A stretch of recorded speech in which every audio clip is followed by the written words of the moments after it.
If the 17-year-old me had been told he had the chance to present Top Gear, it's not possible to say no, regardless of however many red flags may have been raised. And I believe you me, I was writing stuff in the media saying, whoever takes this job is an idiot. It came back to haunt me. Did you really say that? Yeah, I did. I wrote a piece on Jalopnik saying, whoever takes this on is a moron. And 3 months later, I took it on. How many horsepower have you managed to wheedle into the Nissan now? Have you still got it? Yeah, I've still got the Nissan GTR. You've been forever tinkering and pottering and chipping it and tuning it. And now it's up to a manageable 958 brake horse. Christ. Yeah. Mate, that's insane, isn't it? It is insane. It's such a lot of grunt. It is insane. And it's usable grunt as well, because it's four-wheel drive, and it's all the amazing technology that Nissan put in that car, how it disperses all the power to the wheels and what have you. But I've had it on track days, and I'm happy to say that there's very little up to like 50 mile an hour that can keep up with it. Off the mark, it's unbelievable. Porsches they're just like, they run forever. Yeah, they run forever. I'm a huge fan. Best cars in the world, I reckon. And I wasn't a Porsche. It was Ricky that got me into Porsches. Was it? Okay. Yeah, I used to think Porsches were for Did you? Serious? And so the new Range Rover had come out. It was a couple of years ago now, or I can't remember, maybe 4 years ago. Anyway, we were at Millbrook and we decided to see if it could wade through water. So Jason was in the car with me, Tiff was in the car with me. We're filming it for Fifth Gear, and I just thought, I'll just go in, at a reasonable speed. Sure. So I tried, and this water was deep enough to go. Well, I mean, it almost went over the roof, to be honest with you, but it was so deep. We went in, this bow wave that I'd caused was horrific. It was almost like you could surf on it. It came up over the car, and I just had to keep my foot in because I thought, well, I'm in now, so let's just keep going. And in the back, Plato and Tiff were in hysterics. It was delicious. Yeah, and every single light on the dashboard lit up like a Christmas tree. There was bongs and alarms going off.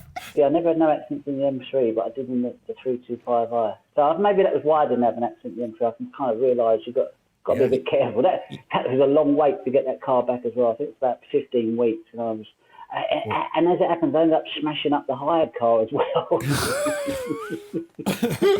They gave me a hired car. I ended up having an accident in that as well. So, it was crazy, Just not a safe driver at that time. But I am now. Is it true that you didn't pass your bike test until you were 28? That's true, though, yeah. At which point you'd already won 3 world titles. Is that right? Yeah. It was funny that because I kept getting asked to do stuff. I can't remember. It might have been something like the mayor of Newcastle or something, Leeds, something like that, wanted me to do a ride out with him. Anyway, I was dieted for leading the World Championship in '93, and I said, well, I haven't got a road license. I can't do it. And it became a bit of a thing. And I said, look, this is ridiculous.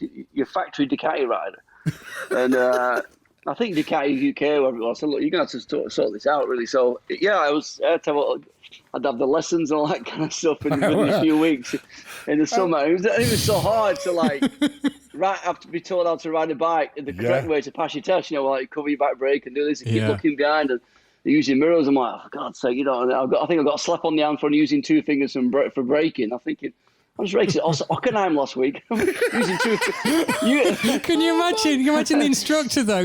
How was your day at work, darling? It's like, I was giving Carl Fogarty a bike lesson. Oh yeah, it's crazy. I'm driving around in a Citroen AX GT and I go, I wish it was a Ferrari 355. Listening to Oasis and everything. Yeah, exactly that. So I go, actually, as a child born in the early 70s, growing up in the mid 80s, but it's the 90s that is the time where I properly lived a life as in your 20s, having a great time, kind of carefree, no mortgage, no wife at that point, no kids, just being a massive idiot. At that point, I would love to go back to being a massive idiot, but this time with a Ferrari. So what are you going to pull the family around then on your dream drive then, Nicky? Oh, do I have to get a car that's going to fit them in? Well, or are you just going to leave them the Uber app and then you just kind of bugger off and do your own thing? Well, I was going to go for, because I felt I've got to stay true to my electric roots,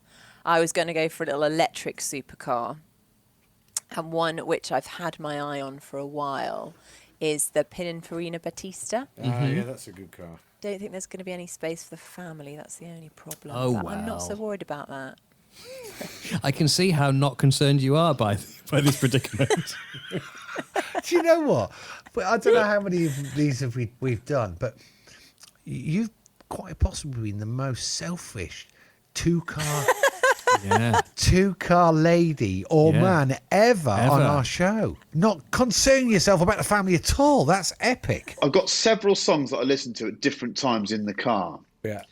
That people find perplexing. But I suppose there's one that consistently, if I play it, it always improves my mood. And you'll laugh at me, but I think Van Halen's Jump is a song that just, whenever I hear it, I just smile and I just see massive mullets, tight leather trousers, and just leather excess and just good time. So that would be it. It's a weird combination, but that would be it. And where in the world? Oh, I'd be on that crazy bit of road that goes between Draguignan in the south of France, so down near the Gorge du Verdon in Provence. There's a road that goes from Draguignan up to the A8, which is the famous route Napoleon. Yeah. That is the finest piece of tarmac. By the time you get to the end of it, you're a frothing mentalist. It's so it makes the Nürburgring look like the M25. It's just an unbelievable bit of road, and of course you can stop off and there's people cooking with truffles and French people ignoring you, and it's just perfect. I love it.